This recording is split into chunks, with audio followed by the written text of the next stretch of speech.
சகோதர பலம் யாருக்கு கிடைக்கும் தெரியுங்களா? செவ்வாய் என்பவர் சகோதர காரகன். அது வர்க்கோத்தமம் பெற்றிருந்தது அப்படின்னா ராசியிலையும் நவாம்சத்திலையும் ஒரே இடத்துல இருக்கணும். அது வர்க்கோத்தமம் பெற்றிருந்தால் சகோதரர்கள் மூலம் வாழ்க்கையில் மிகப்பெரிய பலமானது இந்த ஜாதகருக்கு கிடைக்கும். அவர்கள் உதவி செய்து இந்த ஜாதகர் கண்டிப்பாக வெற்றி பெறுவார்.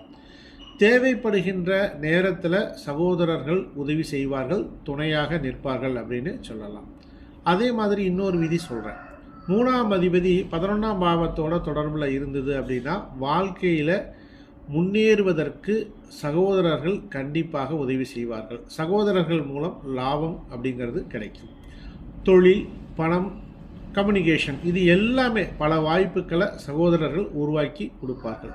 சிலருக்கெல்லாம் பார்த்தீங்கன்னா நண்பர்களை விட சகோதரர்களை பெரிய ஆதரவு கொடுப்பவர்களாக இருப்பார்கள்.